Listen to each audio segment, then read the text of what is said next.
الكتاب معك ولا تطغوا إنه بما تعملون بصير ولا تلتفتوا إلى الذين ظلموا فتمسكهم النار وما لكم من دون الله من أولياء ثم لا تنصرون وأقم الصلاة طرفي النهار وزلفا من الليل إن الحسنات يذهبن السيئات ذلك ذكرى للذاكرين واصبر فإن الله لا يضيع أجر المحسنين ولولا كان من القرون من قبلكم من بقية ينهون عن الفساد في الأرض إلا قليلا ممن أنجينا منهم واتبع الذين ظلموا ما أترفوا فيه وكانوا مجرمين وما كان ربك ليهلك القرى بظلم وأهلها مسلمون صدق الله العظيم.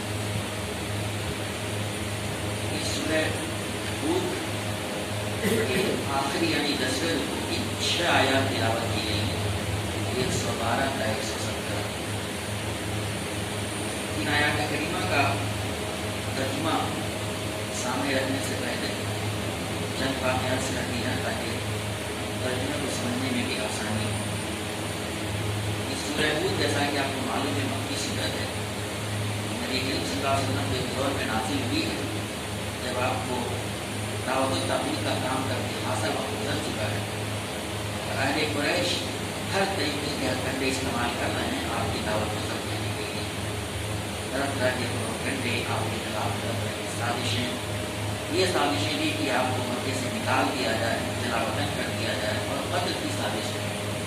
ان تمام چیزوں کے طریقے اختیار کرنے, اور آپ کو معلوم ہے کہ 2 سال کے بعد جب 2 یا 3 سال کے بعد جب ہجرت کا واقعہ پیش آیا تو انہوں نے عملاً اس کا منصوبہ بھی بنا لیا تھا کہ آپ کو قتل کر ڈالیں. ایسے میں یہ صورتیں نازل ہو رہی ہیں, اس کے بارے میں پچھلے ہفتوں سے سن رہے ہیں. آپ کی دعوت کیا ہے؟ ایک اللہ تبارک و تعالیٰ کی بندگی کی جائے. خانہ کعبہ جو حضرت ابراہیم اور اسماعیل علیہ السلام نے ایک اللہ کی بندگی کے لیے قائم کیا تھا, وہ بتوں کا مسکن بنا ہوا تھا. ایک خدا کو چھوڑ کر کے بتوں کی پوجا کر رہے تھے, وہ آبا و اجداد کی پرستی کی پیروی کر رہے تھے, رسم و رواج کی پیروی کر رہے تھے, اور نہیں تو بس ایک اللہ کی بندگی نہیں کر رہے تھے. توحید کی دعوت دی جا رہی ہے. ایک اللہ کی بندگی, اسی کی اطاعت, اسی کی فرما برداری, اسی حکم پہ چلنا. دوسرے کہ اللہ ہم سے کیا چاہتا ہے وہ جاننے کے لیے نبی صلی اللہ علیہ وسلم پر ایمان, یعنی رسالت پر ایمان, توحید کی رسالت. اور یہ کہ دنیا امتحان گاہ ہے, یہ ہمیشہ سے نہیں تھی, ہمیشہ نہیں رہے گی, بلکہ ختم ہوگی اور آخرت برپا ہوگی, جس میں ہمارے اعمال کا حساب کتاب ہوگا, اچھے اعمال کی جزا اور برے اعمال کی سزا ملے گی. آخرت کا جب تو دنیا اسلام کی جو بنیادی دعوت ہے توحید, اطاعت اور آخرت, اور انبیاء کرام اس کی تفصیلات اسی صورت میں سرگزشت کر چکی ہے. وہ کیا کہا کرتے تھے؟ فاتقوا اللہ واطیعون, اللہ کا تقوی اختیار کرو, میری پیروی کرو, یعنی نبی کی پیروی کرو. اس پہ وہ طرح طرح کی سازشیں کر رہے تھے, اور پریشانیاں پیدا کر رہے تھے, اور ظلم و ستم کھا رہے تھے. تو اس کو طرح طرح کے واقعات سنائے گئے. یہ ہمارے ذہن میں رہے تو صورت حال میں کیا رہنمائی ملتی کا کرنا چاہیے وہ ہم سمجھ سکیں گے آسانی سے. اب اس پہ دیکھیے, یہ سرگزشت سنانے کے بعد اب یہ آخری رکوع میں, اس کے پہلے رکوع میں بھی اس کو پورا آتا ہے کہ کیا پیغام ہے کہ اس صورت کا. اب ان آیتوں میں جو آپ کے سامنے آج تلاوت کی گئی اس کا ترجمہ اس طریقے سے ہے. بس اے نبی, تم اور تمہارے وہ ساتھی جو کفر و بغاوت سے ایمان و اطاعت کی طرف پلٹ آئے ہیں, ٹھیک ٹھیک راہ راست پر ثابت قدم رہو جیسا کہ تم حکم کیا گیا ہے, اور بندگی کی حد سے تجاوز نہ کرو. جو کچھ تم کر رہے ہو اس پر تمہارا رب نگاہ رکھتا ہے. ان ظالموں کی طرف ذرا نہ جھکنا, ورنہ جہنم کی لپیٹ میں آ جاؤ گے, اور تمہیں کوئی ایسا ولی و سرپرست نہ ملے گا جو خدا سے تمہیں بچا سکے, اور کہیں سے تم کو مدد پہنچے گی, اور نہ تمہیں کہیں سے مدد پہنچے گی. اور دیکھو, نماز قائم کرو دن کے دونوں سروں پر اور کچھ رات گزرنے پر. در حقیقت نیکیاں برائیوں کو دور کر دیتی ہیں. یہ ایک یاد دہانی ہے ان لوگوں کے لیے جو خدا کو یاد رکھنے والے ہیں اور صبر کر اللہ نیکی کرنے والوں کا جزا کبھی ضائع نہیں کرتا۔ پھر کیوں نہ ہوا کہ قومیں میں جو تم سے پہلے گزر چکی ہیں ایسے اہل خیر موجود رہے جو لوگوں کو زمین میں فساد برپا کرنے سے روک دے۔ ایسے لوگ نکلے بھی تو بہت کم جن کو ہم نے ان قوموں میں سے بچا لیا، ورنہ ظالم لوگ تو انہی مزوں کے پیچھے پڑے رہے جن کے سامان انہیں فراوانی کے ساتھ دیے گئے اور وہ مجرم بن کر رہے۔ تیرا رب ایسا نہیں ہے کہ بستیوں کو ناحق تباہ کر دے، حالانکہ اس کے باشندے اصلاح کرنے والے ہیں۔ فرمایا گیا فاستقم کما امرت ومن تاب معک فلا تطغوا، بس قائم رہو، استقامت اختیار کرو اس پر جو تمہیں حکم دیا گیا ہے۔ کس چیز کی حکم دیا گیا ہے؟ ایک اللہ تعالیٰ کی بندگی کرو، پورے اس کے احکامات اس پہ جم جاؤ، استقامت۔ حالات کیسے نازک ہیں، کوئی کمپرومائز نہیں، کوئی جھکاؤ نہیں، جو مائل کر لیجیے، ماڈریٹ کر لیجیے، جب تک کہ آوازیں لوٹتی رہتی ہیں، بس تقیم بالکل اس پہ جم جاؤ۔ اور کہا گیا ہے ومن تاب معک، آپ ہی نبی اسلام کو پہلے خطاب کیا گیا، اور وہ جو آپ کے ساتھ تائب ہو گئے ہیں، جو لوگ کفر روش سے بات آ کر کے آپ کی طرف پلٹ آئے۔ دیکھیے یہ نہیں کہا جا سکتا تھا کہ ومن آمن، جو لوگ ایمان لائے ہیں، یہ نہیں کہا گیا ومن تاب، گویا اس میں ایک طرف سے ان کو ترغیب دی گئی ہے کہ تم بھی توبہ کر لو، پلٹ آؤ اللہ تعالیٰ کی طرف، اللہ کی بندگی کی طرف پلٹ آؤ۔ ومن تاب معک، یعنی وہ جو لوگ کفر بغاوت سے ایمان اور اللہ کی طرف پلٹ آئے ہیں، ان دونوں کو مخاطب کہا ہے کہ اس پہ آپ جم جاؤ، ولا تطغوا، اور حد بندگی سے تجاوز نہ کرو، بالکل ٹھیک ٹھیک، دائیں نہ بائیں، جو حق راستہ ہے قرآن و حدیث کا، آپ کے معنی کی وقت قرآن پاک موجود تھی، وہی پوری طور سے بھی نہیں تھی، اس پہ جم جاؤ۔ اس تقوی میں کئی باتیں شامل ہیں، ایک تو یہی چیز ہے کہ بالکل وہی طریقہ اختیار کیا جائے جو نبی صلی اللہ علیہ وسلم جو قرآن پاک میں بتا رہا ہے، لیکن اس میں ایک چیز اور غور کی طرف بھی ہے کہ اس میں کسی طرح کی افراط و تفریط نہ ہو دین کے معاملے، حق و عدل اور انصاف کی بات کی جائے۔ ہوتا یہ ہے کہ آج کل کے زمانے میں آدمی گفتگو کرتا ہے تو بالکل ایک کہتا ہے کہ پاسنگ ریمارک تمام کے بارے میں کہہ دیا کرتا ہے، تو اس مسلمان جو ہوتے امت وسط ہیں ان کو اعتدال پہ عدل پہ قائم رہنا چاہیے، نہ افراط ہو نہ تفریط ہو، اور ظالم کے تعلق سے بھی آدمی ہوتا ہے ہمیشہ محاسمانہ رویہ ہی اختیار کرے۔ ہوتا کیا ہے کہ آدمی کے اندر جب تعصب برپا ہوتا ہے تو وہ اپنے لوگوں کو، اپنے خاندان، اپنے قبیلے، اپنی جماعت، اپنے قوم، اپنی زبان والوں کی تو پوری قوت کو بھی تعویل کرتا ہے، ٹھیک ہے وہ، لیکن اگر کوئی دوسرا ہے وہ ہم بات نہیں کر رہا تو بات ماننے کو تیار نہیں، اس کو ہم نہیں مان رہا، اس کے لیے یہ غلط نہیں ہے، یہ عدل کا تقاضا نہیں ہے، تاکہ بلا تو بالکل قائم رہو، اور لیکن افراط و تفریط نہیں ہونی چاہیے۔ یہ بہت بڑی بات کہی گئی ہے اس میں کہ اخلاق کی، مورل پاور جسے کہتے ہیں، تو جو ہے جہاں استقامت جو ہے بہت بڑا ہتھیار ہے ایسے ماحول میں، اپنے آدمی موقع پہ جمع رہے، وہیں پہ یہ جو لادت طور پہ جو ہے وہ اخلاقی قوت پیدا ہوتی ہے جس میں انسان کو باوقار بناتی ہے اللہ تعالیٰ۔ پھر کہا کہ ان لوگوں کے ماں بصیر، جو کچھ تم کرتے ہو وہ تمہارے پروردگار کی نگاہ میں ہے، اللہ کی اس کی نگاہوں میں ہے، بصیر کو اللہ تعالیٰ وہ دیکھ رہا ہے۔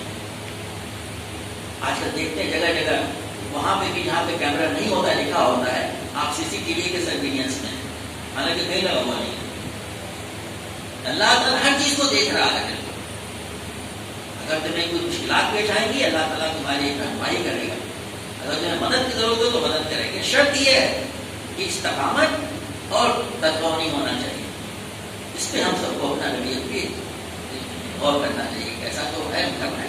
استقامت اسلام کے تعلق سے جو دین ہے، اور بالکل عدل و انصاف کی بات، اللہ کی بندگی میں کوئی تجاوز نہیں ہے۔ پھر آگے کی بات یہ ولا ترکنوا الی الذین ظلموا، حالات پیش نظر رہے، طرح طرح کے لوگ باتیں کر رہے ہیں، کمپرومائز کی باتیں کے ساتھ تمہاری معمولوں کی باتیں کیا کرو، تمہارے معمولوں کی بندگی کرنے نظر نہیں رکھے۔ آج کل بھی کیا کہا جا رہا ہے، کچھ ماڈریٹ کر لیجیے، یہ نہیں چلے گا، معاملہ بگڑ گیا، الگ ہو گیا، 21 سینچری ہو گیا۔ بلا ترکنوا الذین ظلموا، جنہوں نے ظلم کیا ہے. ظلم کس معاملے میں؟ اللہ کے معاملے میں، اللہ کے دین کے معاملے میں، لوگوں کے معاملے میں. پورا سورج جو ہے وہ ظلم و فساد کی بات کر رہی ہے. جو اللہ تعالیٰ کا پتہ نہیں کرے گا، بندوں کے ساتھ بھی کا پتہ نہیں کرے گا، فساد برپا کرے گا، وہ ظلم کرے گا، وہ جھوٹ بولے گا، بےایمانی کرے گا، بد و غلط گیری کرے گا. وہ کہا کہ جنہوں نے ظلم کیا ذرا بھی نہ جھکو، بلا ترکنوا. بہت سخت ہدایت دی جا رہی ہے. اور بنانا نہیں، بلا ترکنوا ظلموا، جنہوں نے ظلم کیا ہے ان کی طرف ذرا نہ جھکنا. فتمسککم النار، اگر ایسا تم نے کیا تو جہنم کے لپیٹ میں آ جاؤ گے. کس سے کہا جا رہا ہے؟ مکہ مکرمہ کے ان صحابہ کرام کے بارے میں جس سے اچھے محتاج کبھی دنیا نے دیکھے نہیں. ذرا بھی نہ چھوڑنا، یہ ہمیشہ کے لیے ہدایت ہے. یہ تو تم کو بھی آگ کی لپٹ لے لے گی جہنم پر. وما لکم من دون اللہ من اولیاء، اور اللہ کے علاوہ کسی طرح تمہاری کوئی مدد نہیں ملے کسی کو. ثم لا تنصرون، اب تم مدد نہیں کیے جاؤ گے. کیا مطلب ہوتا ہے؟ یعنی یہ کہ مفسر نے لکھا ہے کہ اللہ کی مدد جس کا اللہ نے وعدہ کیا ہے، سب اس کی مدد ہمیشہ خواہاں و دعا بھی کرتے رہتے ہیں. وہ اس چیز پر منحصر ہے کہ آدمی استقامت اختیار کرے، عدل انصاف کی بات کرے، طغیان کی بات نہ کرے، اور یہ کہ ان کی طرف نہ جھکے، ان کے اختیار نہ کرے. کچھ ہم ان کو رک جائیں تو ذرا سا نرمی برتیں گے، وہ سمجھیں گے دیکھتے ہیں باری کر لیا اپنی طرف. مفسر نے بڑی باتیں لکھی ہیں یہ جملے سے کیا ہوتا ہے. اب اتنا کہنے کے بعد میں استقامت اختیار کی جائے، طغیان کا مرتکب نہ ہوا جائے، ان کی طرف بالکل جھکا نہ جائے، اپنے دعوت حق پہ جمع رہا جائے بالکل یہ، اور اس کے ساتھ پورے مطالبات پورے کرنے کی بات کی ہے. تو کہا جا رہا ہے کہ یہ قوت پیدا کیسے ہوگی؟ اقم الصلاۃ طرفی النہار وزلفا من النہار، نماز قائم کرو دن کے دونوں سروں پر کچھ رات گزرنے پر. یہ آیت کے بارے میں مفسرین کی رائے ہے، ابن کثیر کی بھی رائے ہے. یہ نبی صلی اللہ علیہ وسلم کے واقعہ معراج کے بعد کے پہلے کی آیت ہے. اس کے پہلے 3 وقت کی نمازیں فرض تھیں، اور 3 نمازوں کا اس پر انہوں نے تفصیل کہا ہے کہ فجر پہ تو سب کا اتفاق ہے کہ دن کے دونوں سروں پہ فجر، اور دوسرے کے بارے میں ہے کہ مغرب یا عصر یا مغرب کے بجائے عشاء، یا مغرب اور عشاء دونوں. لیکن زیادہ تر لوگوں نے فجر اور مغرب مراد دیا، کیونکہ جو دن جو ہوتا ہے اسے کہتے ہیں سن رائز سے پہلے اور سن رائز کے بعد تو فجر اور مغرب آ جاتی ہے، اور پھر کچھ رات گزرنے کو اس میں تہجد آ جاتی ہے. تو شروع میں 3 نمازیں، اور بعد میں جیسا کہ سورۃ طٰہٰ میں بڑی تفصیل سے آ رہا ہے 120 نمبر کی آیت میں، جس میں کہ وہ پورے نمازوں کی تخصیص بھی کر دی گئی ہے. 5 نمازیں دوسری کی آیتیں ہیں. اور نبی کریم صلی اللہ علیہ وسلم نے ایک حدیث میں جس کا موقع یہاں نہیں ہے کہ آپ نے بتایا کہ حضرت نبی اسلام میرے پاس 2 مرتبہ نماز پڑھائی. ایک مرتبہ آپ نے جو نمازیں پڑھائی وہ نماز کے اول اوقات میں متعین کرتی ہیں، اور دوسری مرتبہ جو آپ نے جو نماز پڑھائی اسے نماز کے دوسرے جو ایکسٹریم سے ظہر کب سے شروع ہوتا ہے اثر کب سے شروع ہوتا ہے، اثر کب ختم ہوتا ہے. اسی طرح سے عشاء کے بارے میں بتائیں گے تو تفصیلات حدیث میں ملتی ہیں. کہا گیا ہے کہ اس کی طرف ایک محسن بڑی عمدہ بات لکھی ہے کہ ان کی طرف جھکنے کے بجائے اللہ کی طرف جھکو، تب تمہاری مدد آئے گی. کہا ہے کہ بلا ترکنوا، ان کی طرف نہ جھکو، اللہ کی طرف جھکو، اللہ کی طرف. یہ نماز بہت اہم چیز ہے اللہ کے راستے میں کام کرنے والوں کے لیے. نماز جو ہے وہ جو قوت فراہم کرتی ہے، بہت زبردست اختیار ہے نماز. کہا گیا کہ نماز قائم کرو دن کے دونوں سروں پر اور کچھ رات گزرے. تفصیل نے بتائی ان الحسنات یذہبن السیئات، بے شک در حقیقت نیکیاں برائیوں کو دور کر دیتی ہیں. اب اس آیت کے چلنے میں جو ہم اکثر سنتے رہتے ہیں مفسرین نے بہت کسی باتیں لکھی ہیں. ایک تو جو قریب ترین معنی لیے ہیں کہ چونکہ نماز کا ذکر کیا گیا ہے، اس سے مطلب کہا کہ نماز جو ہے وہ ابھی کی ہے اور اس سے برائیاں دور ہو جاتی ہیں. اس کے انہوں نے 3 چیزیں بیان کی ہیں. ایک تو یہ کہا ہے کہ آدمی جب نماز پڑھتا ہے تو اس کے جو برائیاں ہیں اللہ تعالیٰ اس کو مٹا دیتا ہے.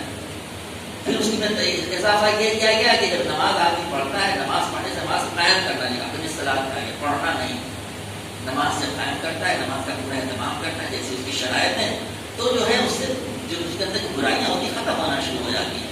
تو یہ جا نہیں سکتے نہ رہ سکتی ہے. ان الصلاۃ تنہی عن الفحشاء والمنکر، بے شک نماز فحشاء اور منکرات سے انسان کو روکتی ہے. کسی کو نہیں روک رہی تو مجھ پر پڑے. پھر اصولوں نے کہا کہ جب آدمی نماز کی اہتمام کرتا ہے نماز کے اندر تو پھر وہ معاشرے میں اچھائیاں پھیلتی ہیں, پروان چڑھتی ہیں, برائیاں ختم ہوتی ہیں جب نماز کا ماحول ہوتا ہے. کچھ دوسرے مفسرین نے وسعت پیدا کیا ہے, کہتا ہے کہ اس سے تمام طرح کی اچھائیاں مراد ہیں. یہ جو ہے اسی سلسلے میں حدیث کا وہ حصہ بھی بیان کیا جاتا ہے. نبی صلی اللہ علیہ وسلم فرمایا کہ جو ہے ایک نماز سے دوسرے نماز کے درمیان میں جو چھوٹی موٹی گناہ ہو جاتے ہیں وہ نماز کو دور کر دیتی ہے. جمعے سے جیسے جمعے کے وقت کے بارے میں کہا گیا ہے, اس طرح سے ایک حدیث آتا ہے جو صحیحین کی حدیث ہے, جس میں آپ نے فرمایا یہ بتاؤ اگر تمہارے گھر کے پاس سامنے کوئی ایک دریا ہو اور کوئی شخص دیکھ میں 5 مرتبہ اس کا غسل کرتا ہو تو جاؤ تو جس سے کوئی میل باقی رہ جائے گا. اور کہا کہ نہیں, یہی معاملہ نماز کا بھی ہے. ایک طرف سے یہ کہا گیا, لیکن دوسری طرف لوگوں نے اس کو اور وسعت دیا ہے اور کہا کہ حسنات سے مراد تمام حسنات ہیں, ہر طرح کی نیکیاں اچھائیاں, اور سیئات سے مراد تمام طرح کی برائیاں ہیں. چنانچہ ہم سب یہ جانتے ہیں کہ جو ہے رسول اللہ صلی اللہ علیہ وسلم کی وہ جو قرآن کی خود ایک آیت ہے سورہ فصلت کی, وَلَا تَسْتَوِي الْحَسَنَةُ وَلَا السَّيِّئَةُ اِدْفَعْ بِالَّتِي هِيَ أَحْسَنُ فَإِذَا الَّذِي بَيْنَكَ وَبَيْنَهُ عَدَاوَةٌ كَأَنَّهُ وَلِيٌّ حَمِيمٌ. سورہ حامیم سجدہ کی 34 نمبر کی آیت ہے. تو کہا گیا ہے کہ نیکی اور بدی یکساں نہیں ہے. تم بدی کو اس اچھائی سے دور کرو جو انتہائی بہتر ہو, تو تم دیکھو گے کہ تمہارے اس کے درمیان میں جو عداوت تھی وہ ختم ہو گئی اور تمہارا جگری دوست بن گیا ہے. یہاں پہ لوگوں نے کہا کہ اس میں وہ چیز نہیں بنا ہے. یہ جو ہے آدمی جب اچھائیاں کرتا ہے برائی کے بدلے میں بھی, کوئی کسی کو گالیاں دیے جا رہا ہے, گھوس رہا ہے, اس کو پانی دیا جا رہا ہے, تو ایک نہ ایک دن تو اس کے دل نکلے گا. کہا گیا کہ کانہو ولی الحمیم, وہ شخص جس سے تمہاری دشمنی تھی وہ تو تمہارا جگری دوست بن گیا ہے. ایسا ہو جائے گا. ایمانی بھی آ سکتے ہیں تو قریب ترین معنی سے لے کر کے اس کے دوسری ترین معنی میں بھی کہا گیا ہے کہ نیکیوں کا معاملہ یہ ہے. یہ کہاں پہ بات کہی جا رہی ہے, کس ماحول میں؟ اس ماحول میں جہاں پہ پورا معاشرہ آپ کا دشمن بنا ہوا ہے, ہر طریقے سے آپ کو نقصان پہنچانے کی کوشش کیا جا رہا ہے. ایسے ماحول میں کہا جا رہا ہے کہ تم نیکی کرو, نیکی کو فرمان چڑھاؤ, یہ برائیاں ختم ہوں گی. وہ جو تمہارے دشمن ہے تمہارے دوست ہو جائیں گے. میرے بزرگوں دوستوں, یہی ہمیں ہتھیار اپنانے کی ضرورت ہے. پھر کہا گیا ہے ذالک ذکریٰ للذاکرین,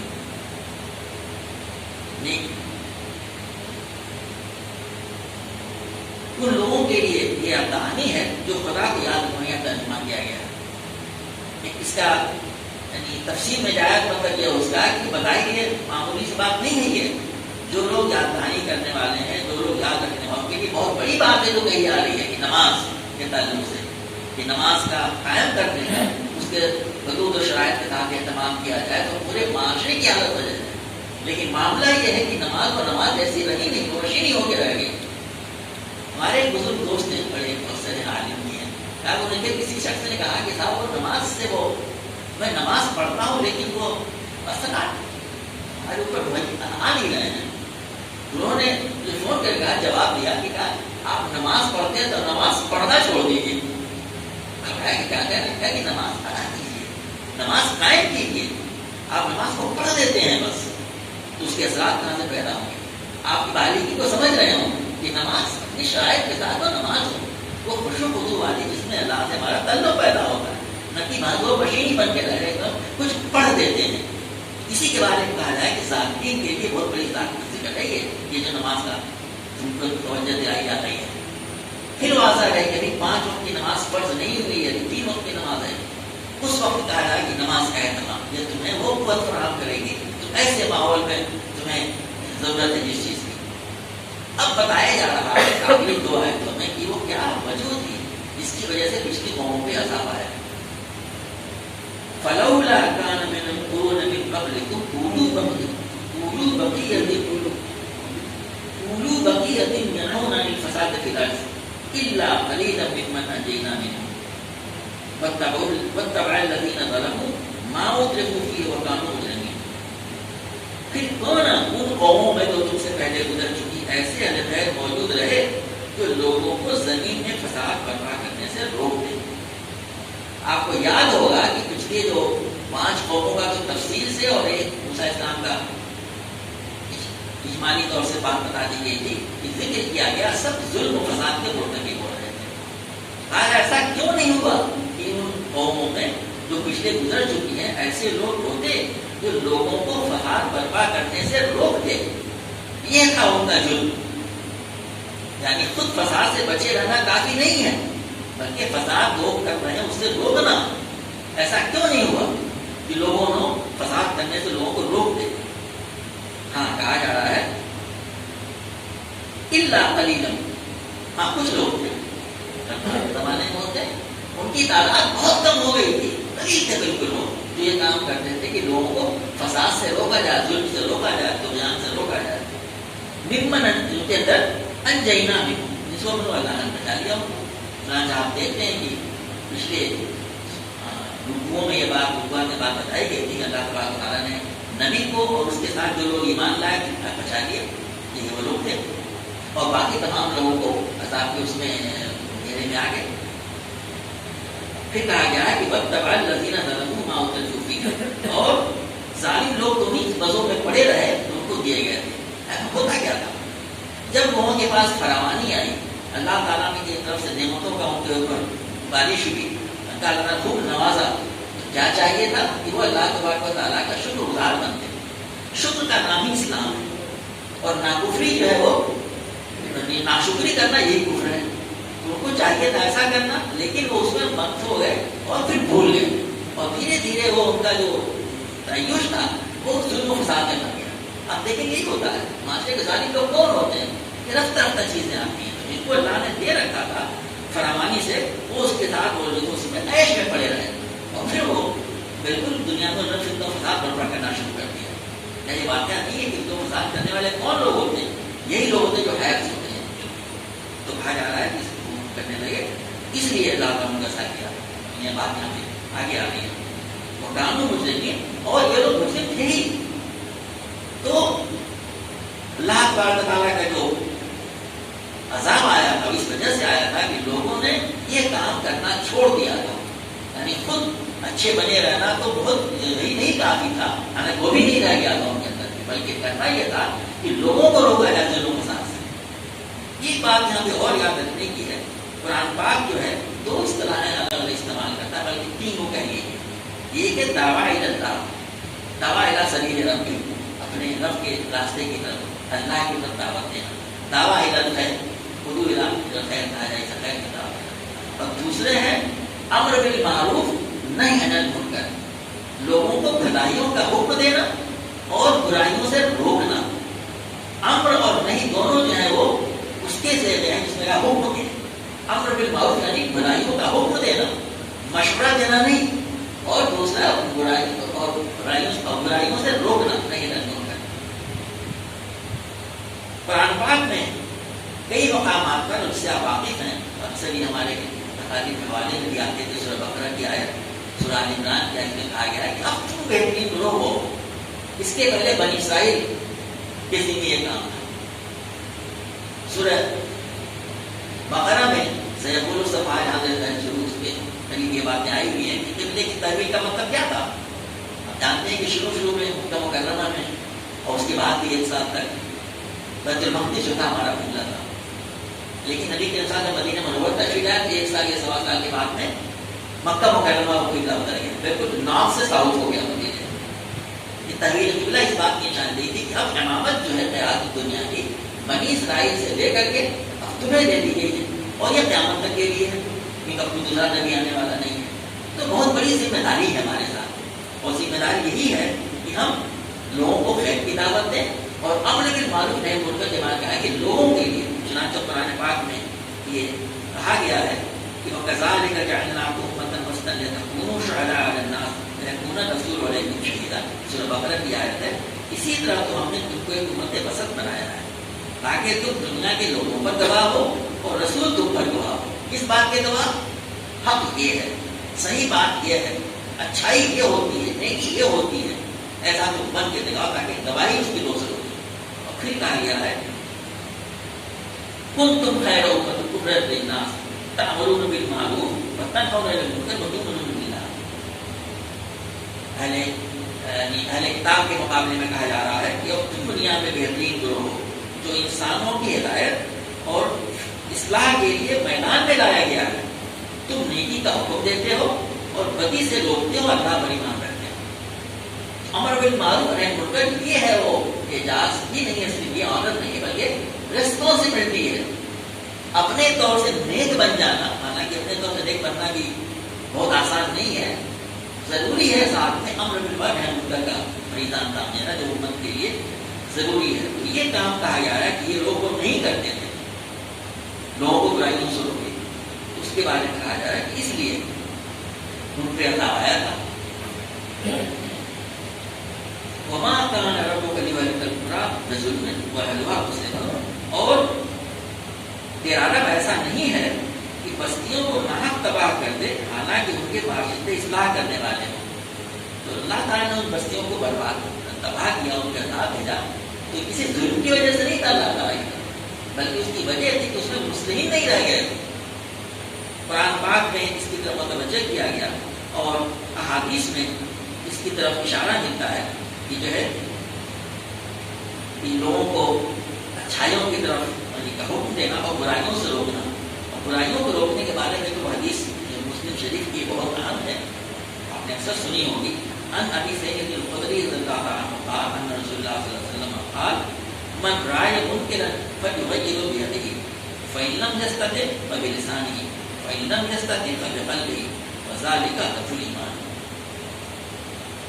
جو تم میں سے جو شخص برائی کو دیکھے تو اسے اپنے ہاتھ سے بدل دے، اور اگر اسے اس کی طاقت حاصل نہ ہو تو پھر اپنی زبان کے ذریعے سے بدلنے کی کوشش کرے، اور اگر اسے اس کی بھی قدرت نہ ہو تو پھر دل ہی سے اسے برا جانے اور مٹ جانے کی تمنا کرے، اور یہ سب سے کمزور ایمان ہے۔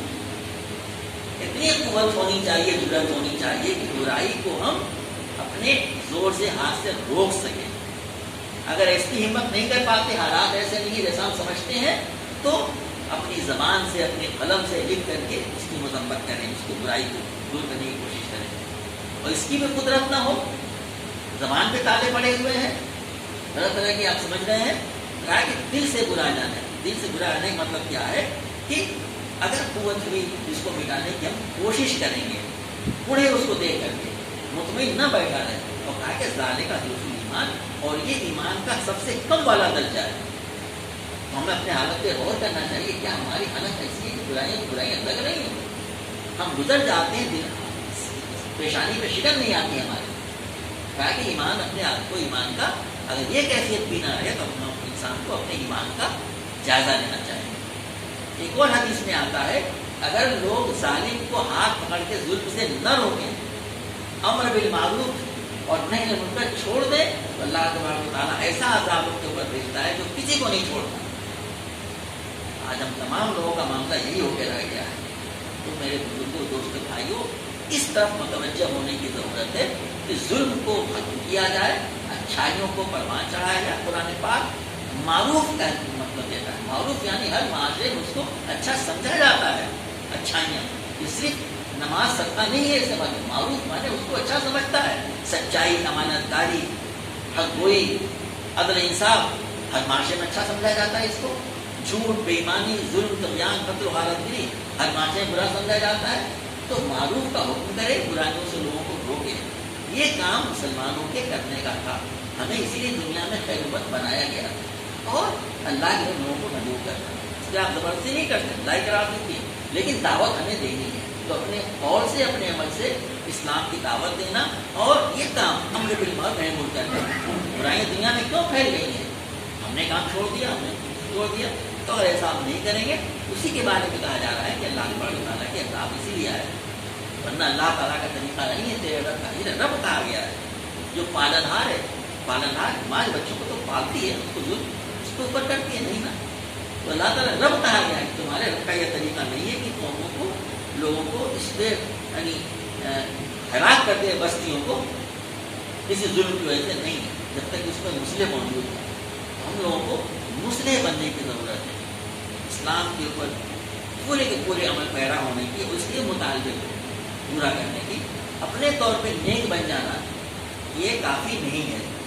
قرآن کی اس مطالعے سے اچھی طرح ہماری سمجھ میں آتا ہے اللہ تبارک و تعالیٰ ہمیں قرآن پاک کو پڑھنے، سمجھنے، اس پر عمل کرنے اور قرآن کی دعوت کو لوگوں تک اولاً اور عملاً پہنچانے کی توفیق عطا فرما. ربنا لا تزغ قلوبنا بعد إذ هديتنا وهب لنا من لدنك رحمة. اللهم إنا نسألك رضاك والجنة وإنا نعوذ بك من سخطك والنار. اللهم حبب الإيمان وزينه في قلوبنا وكره الفسوق والعصيان. اللهم يا رحيم ربنا تقبل منا إنك أنت السميع العليم وتب علينا إنك أنت التواب الرحيم. سبحان ربك رب العزة عما يصفون